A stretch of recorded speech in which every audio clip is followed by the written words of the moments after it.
Welcome to Riding Blind. I'm Dan Bracken. We're following my brother Jeff while he rides his bike from Seattle, Washington to Washington, D.C.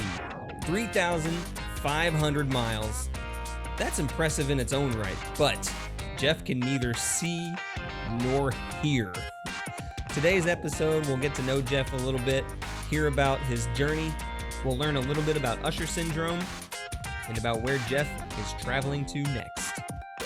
So, Jeff, man, this trip is starting. I know today you already had a mini ride, but before we officially get into talking about your trip and your experiences with riding across the country on your bike, I know that there are a lot of people out there who are probably interested first just to know about you. I think just a little bit about, okay, tell us about who you are, growing up hearing impaired, kind of a little bit about what that was like, and dang, now you're blind? Like, what? What's that like? What was going through your mind? But one thing I know about you is that you see limitations as an opportunity. One of your greatest limitations as a kid was being hearing impaired. So maybe a little bit about all that. Yeah, okay. So, born in Lexington, Kentucky, go Big Blue, and growing up. So when I was 2.5 years old, my parents started getting really suspicious, or our parents, I guess, started getting suspicious that something was up because I still had not really said a word yet. I wasn't talking, had no language development. And so turns out I had hearing loss, bilateral hearing loss.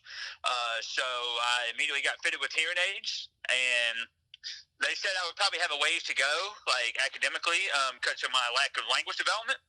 Did a lot of speech therapy. Mom worked with me at home. She has a journal of all the progress she made with me at home. And so then by the time I hit, like first grade, I was pretty much on grade level, caught up. And so then, dealt with the hearing loss for much of my life. Heck, I remember, in like fourth grade, I think it was, I had like an FM system to help me at school. Teacher could talk into a mic and it would go straight to my hearing aids. But the FM system was like a huge like chest pack. I always think of it like a space pack on my chest. And I wouldn't say I got like bullied, but, kind of was a bit of an outcast. I mean, I can vividly remember students just kind of avoiding me, kind of unsure, like, it's different, it's odd. So I remember fourth grade, I told my parents, like, I'm done with this. And then moved on through life and just had a lot of challenges, like with social inclusion. I had close friends I met through church, but just difficulties, in the cafeteria, in the lunchroom. All that noise, I can't follow conversations. And so, I know mom and my wife complain about my terrible eating habits, but I blame it on my hearing impairment because, when you can't follow conversations, there's only one thing to do, and that's to stare at your food and eat it. So I was always finishing quick. Any bad habits, I can just blame it on my hearing impairment. That's the way right. I see it. So, we had such amazing parents and amazing support. Well, I did from you. I vividly remember a time where you skipped going to a party with friends to hang out with me, and we played basketball out in the front, and because I couldn't really go to parties. I couldn't like talk or follow conversations, and the example you said was huge, a huge part for me. One thing I want to know though, so I never had to learn sign language to communicate with you, right? And right. when people hear that you have a deaf brother, they assume, through my life, they've assumed that I know sign language, but that wasn't the case. And I honestly, I feel weird about that, like maybe a little bit blessed. But the older I get, the more I realize, well, dang, I wonder if Jeff ever held that against me because I know that you learned sign language at one point in your life, but give us a sense of like, how is it that you are deaf but can communicate without sign language even in your own home? I didn't really I learned a little bit of sign language with mom early on. Had a deaf friend named CQ in high school that I communicated a little bit with, just some basic signs, but it wasn't until college that I actually really got fluent with sign language, just because it's a foreign language credit, and I was like, I need to meet some of my deaf peers who do rely on sign language. And so I got pretty involved in the deaf community, really college, and a little bit after. I don't, where I live now, there's not a large deaf community, so I don't really use it too much. Tell me a little bit more about some of your limitations with hearing impairment. Yeah, presented challenges like at school, when teachers would turn around and they would talk while writing on the board. I mean, I rely a lot on lip reading. And so that was always a challenge. And if I knew sign language and had an interpreter, like it would help in those situations. But yeah, so going to movie theaters, not having subtitles. So I avoided going to movie theaters for the longest time. As a matter of fact, in college, I had a rule that if there were going to be more than 8 people at a gathering, I didn't go. Because at that point, it was just too hard to. Because if I'm sitting in a group and everyone's talking, by the time I find the person who's talking to read their lips and rely on the sound, they're halfway through their conversation or through what they're wanting to say. And then the next person talks by the time I find them. And so then, at that point, I don't even know what they're talking about. So, like, case in point, I went to New Hampshire on a work trip with some other teachers, and we go out to dinner, and I can come across as very rude because I'm not engaging with anybody.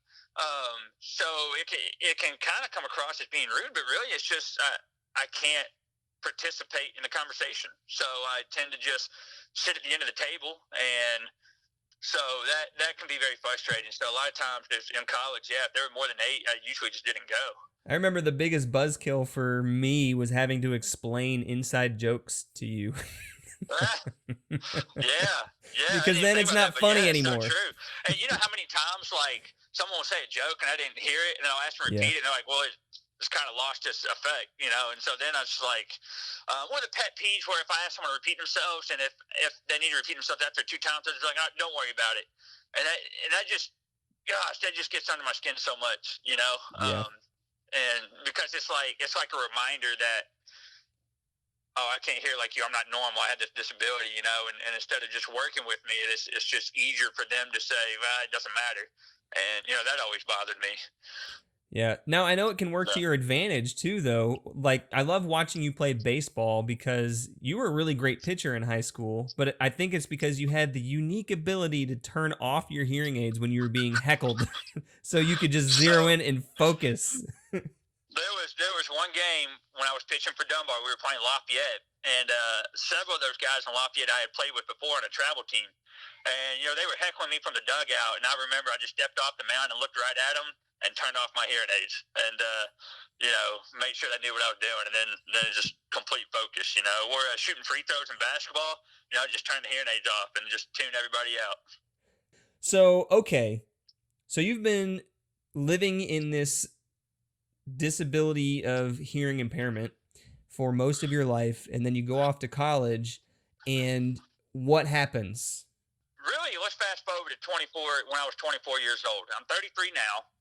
So 9 years ago, my wife, Mary, and Mom were kind of telling me that something was wrong with my eyes, and I kept writing it off like, no, I'm just clumsy. I'm not focused. I was running into door frames, tripping over curves, and I just felt like I was clumsy. And one day I'm at the fridge, and I'm getting water. We're staying at Mom and Dad's house, and Mom comes up behind me and is moving her hand, like, from the side towards, towards my eyes. And she's behind me. I didn't hear her come up behind me, and I didn't see her hand moving back and forth. And she said, Jeff, you're getting checked. And sure enough, I went to the eye doctor, did this visual field test. You sit in a chair, and they had this big, half circle, cone or half sphere, and they tell you to push a button whenever you see a red dot. And so I saw a red dot, so I pushed the button, and Mary, my wife, was standing right behind me. So when it was over, I got up, and I was like, see, Mary, I'm fine. And I turned around, and she's actually crying. She's like, Jeff, you missed so many. And I was like, oh. And turns out, went back, and the eye specialist said, well, I know what you have. It's called Usher syndrome, type 2. You've had your hearing loss your whole life, but type 2 is vision loss starts from your young adult years. And so he explained to me I had retinitis pigmentosa, or RP for short. When I was told that night blindness comes first, I know exactly when it all started. I mean, it was my early years in college. I had gotten in a few car accidents, and I honestly just thought I was a bad driver. And a couple of those happened at night. And so it's like, oh my gosh, this whole time you think you're seeing what everybody else is seeing. right? Because it's not like I woke up one morning and everything was different. It's a very gradual loss. And so I had gradually been developing this, and then it got to the point to where it's affecting my daily life. And so that's when it becomes noticeable. And they said after night blindness comes peripheral loss. So I have no peripheral vision. So I wear glasses, but that only corrects what I see in front of me. So everything in my peripheral is just black. It's not that it's blurry. It's just black. That's what I see. Just put 2 toilet paper rolls over your eyes, block out the sides, and that's what I see. Now, is this a progressive disease? Is your sight getting worse? Yes, it's progressive. It varies case to case. So some progress more quickly, some more slowly. Mm-hmm. I've met some people online. I met people my age who are a little like already have seeing eye dogs, and I met people my age who are still driving. I'm not driving. I think I remember them saying you have to have 75-degree field of vision to drive, and I think at that point I was at 50. And the more light, the better. So if I go into a restaurant, my tunnel vision goes down to about 10-degree field of vision because it's dim. They're setting the mood, so they darken the lights. And so when I go into a building and it's dim, my tunnel vision instantly becomes much worse. I remember this being a really difficult thing to adjust to. For the rest of us in our family, we had gotten pretty used to your hearing impairment, but it's been an adjustment for all of us to watch out for you. Yeah. Well, think about the family gatherings we have when we get in the kitchen and get in line for the food. I mean, I can't tell you how many times I run into one of you all. And actually, honestly, of all the people in our family, I run into Dad the most. When I'm not using my cane, I look down when I walk. Yeah. So really, I see the little ones run in front of me because I'm mostly looking down. And then Dad's 6'4", and you run into him. Yeah. So he's big, but like I'll miss him all the time. I'll run right up on his shoulder, and he'll be like, "Oh, I'm sorry." So, and now it's like I don't even talk about my hearing impairment anymore because it's my vision that really affects me. And I'm still learning how to adjust. I've learned on this trip how much my wife Mary does for me, like looking out for me. Mary did a lot of calling and talking to the airports ahead of time to make sure I was taken care of. And I thought she was going overboard with it. But now, not having her here, I realized she was not going overboard. There's a reason why she did so much prep for me. We were really nervous about me navigating an airport with all the people. Again, like cross traffic, people walking. I have a hard time locating signs, right? Because I've got the tunnel vision. So it's like I have to do a lot of looking around and scanning until I find signs. Like it takes me forever to find a bathroom, right? So Mary worked ahead of time to make sure I had escorts. So when I got to Chicago, I only had an hour layover. Chicago's a big airport, so we really want to make sure I had an escort. And so I get off the plane, and I get off, and they have a wheelchair. And I'm like, no, I don't need a wheelchair, right? So I have my cane out, and so I'm holding her shoulder, and it's so funny. So I have a hard time using my cane because people get confused, right? Because I wear glasses. And so when they see the cane, when they see the glasses, and I get around pretty good, right? Or like I'm at the grocery store if I use my cane, but now I'm looking at the boxes and like knowing what I'm getting, right? So people get really confused. And so I was telling Mary, like, I don't like misleading people and deceiving them. And she's like, well, then just pretend you're completely blind. Like, just fake it, and then you don't worry about it. So I was like, okay, so I'll try that, right? And before I tell you this, so one of the first times I used a cane in a restaurant, and this just goes to show you the ignorance people have, and I don't blame them, right? I had the ignorance too. Like, it makes total sense. I came in a restaurant with the cane. We sat down, and the waitress kind of hesitates. She says, I'm so sorry. We don't have a menu in Braille. And I was like, oh, no, I can see in front of me. It's fine. So, like, there's this confusion, right? Mm-hmm. So with this escort, like, I'm just like, all right, maybe I'll just play like I'm completely blind, right? So I'm following her, and it was so funny because she was just this sweet, short, elderly woman. She was like half my height. So like when I put my hand on her shoulder, like I'm like, yeah. So I'm just following her, and she is giving me a play-by-play. I am about to push the button on the elevator. You're playing a poor old woman. We are entering the elevator. And so, like, I'm just like, and so I'm just so, like, I'm embarrassed for myself and for her because I'm like, I know all this, but I'm just letting her go with it, right?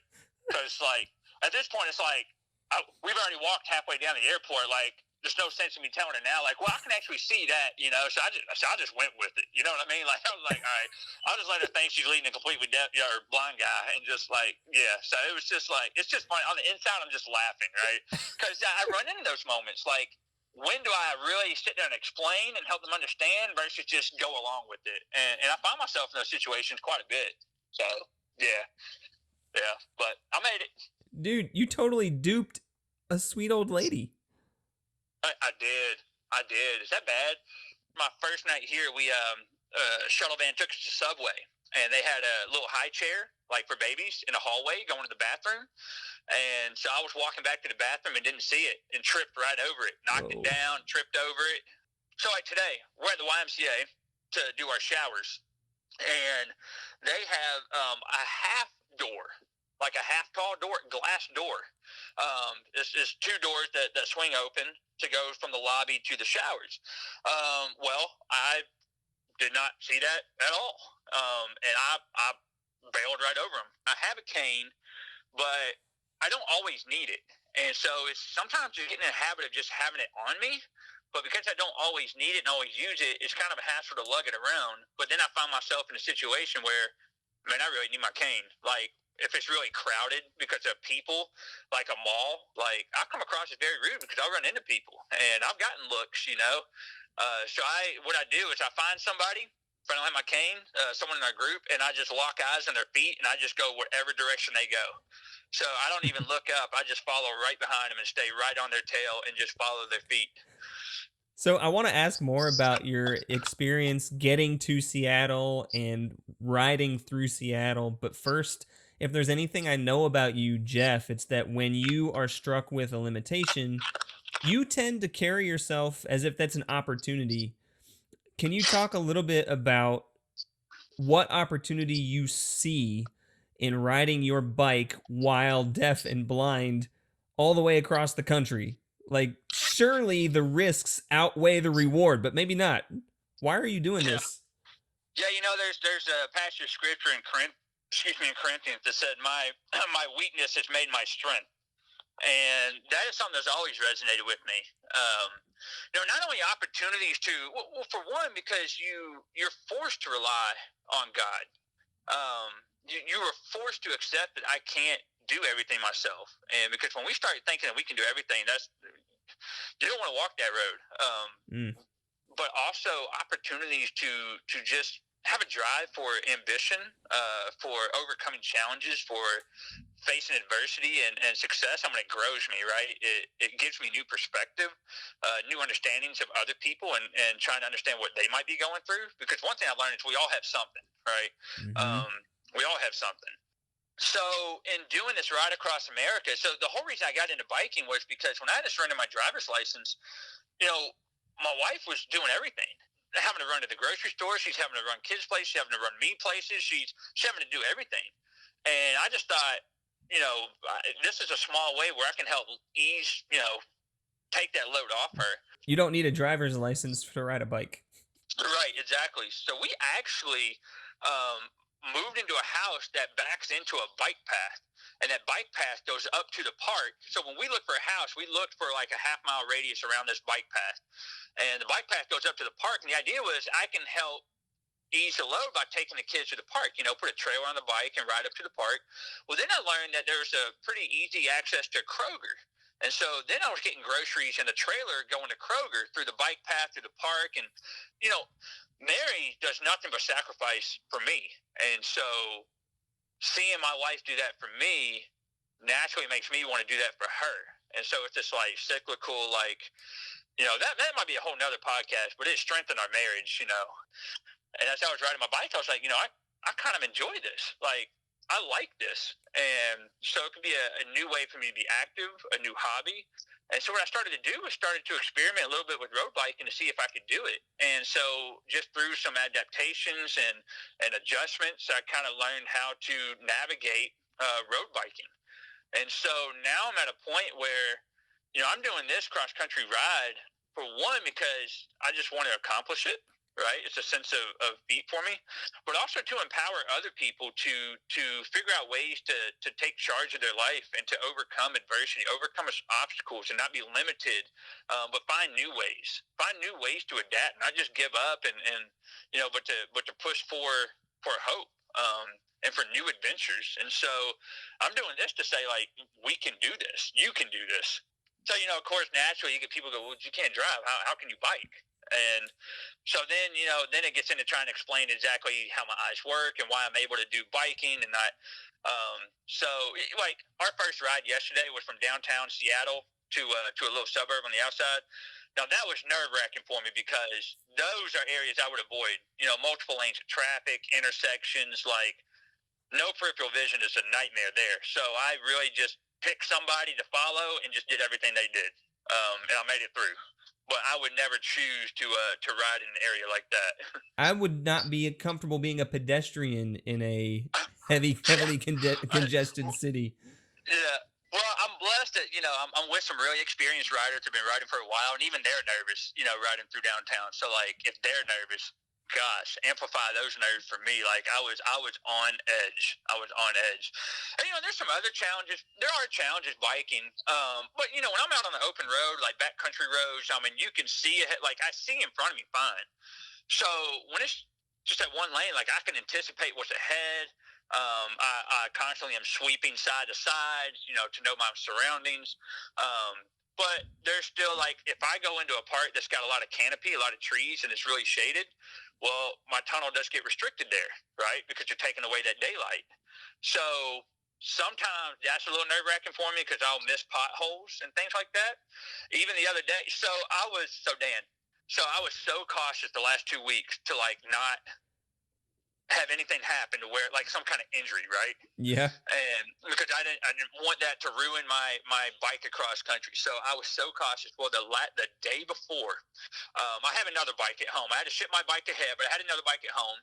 And so Mary and I took the kids on a little bike ride to McDonald's and back. And there's a bike path that takes you all the way up there. Well, on the way back, we enter into a kind of shaded area. And we're coming around a bend. Well, because it's shaded, I can't really see the path that well, right? Like I can kind of see the path, but I can't see the whole width of the path anymore, and I can't really tell what's on the path.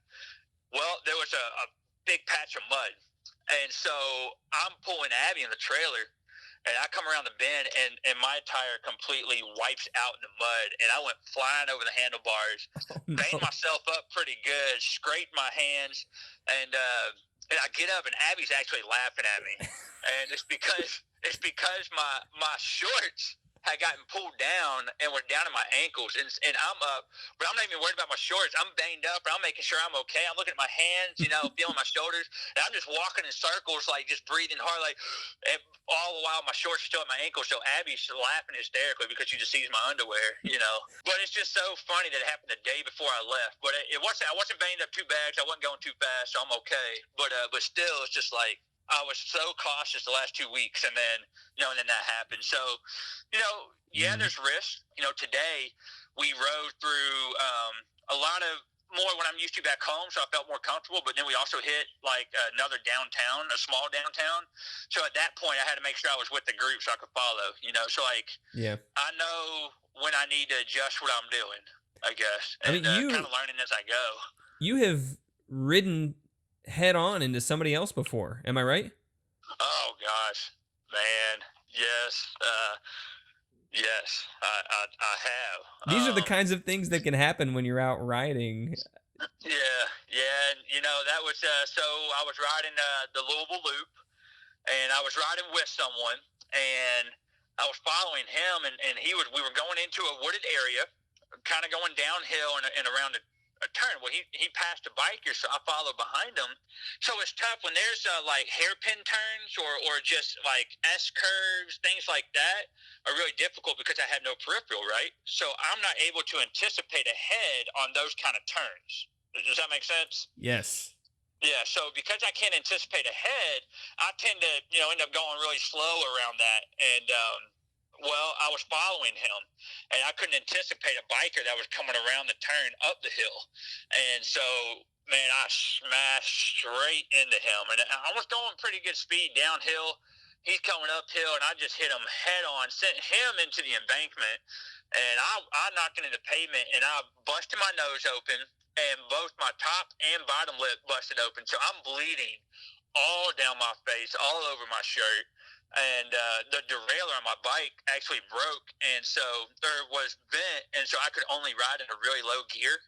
And we were 14 miles from the car, so we had to turn around, and I'm riding back at 4 miles an hour while I'm just bleeding all over my shirt. And so every biker that's passing us, they're just staring at me, right? All right, so if you're listening, I'm gonna create a poll, and I'm gonna put it on the Facebook page for Riding Blind. Will Jeff make it to Washington, D.C.?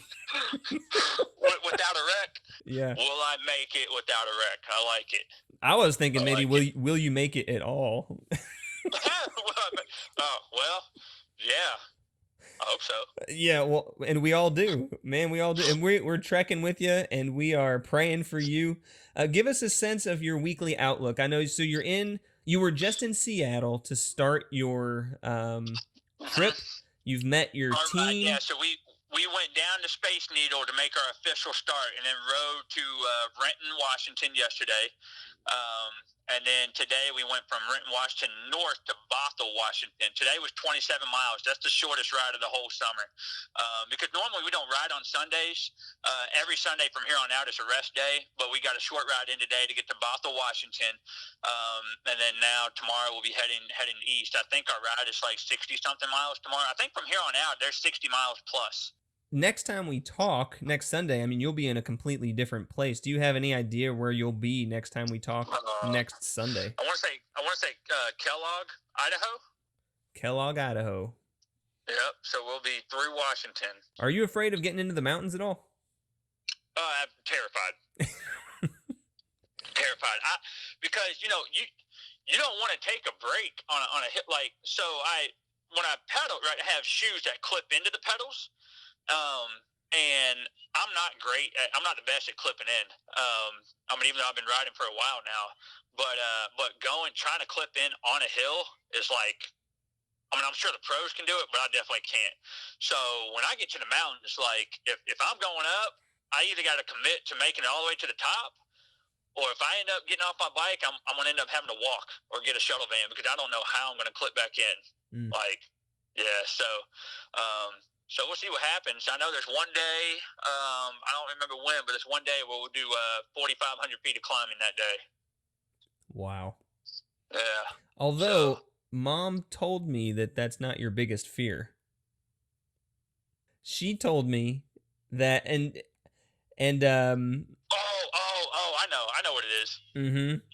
Is it about my sleeping? Yeah. Oh, yeah, that was my biggest fear. So yeah, tell us about your biggest fear. So do I need to get a little personal?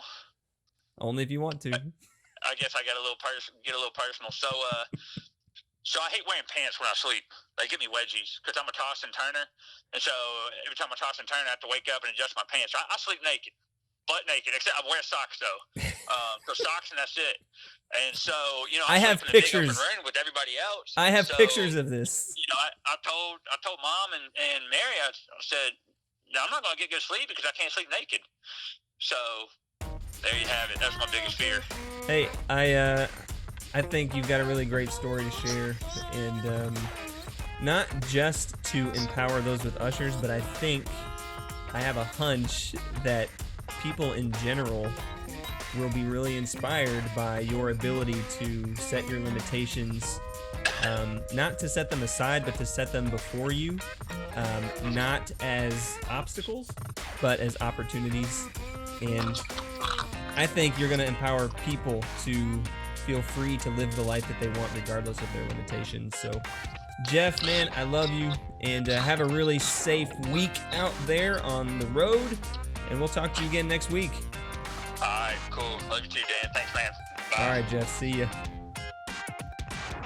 Join us next week or throughout the week on the Riding Blind Facebook page at facebook.com/groups/ridingblind. And remember, you can be free to live the life you want, regardless of limitation.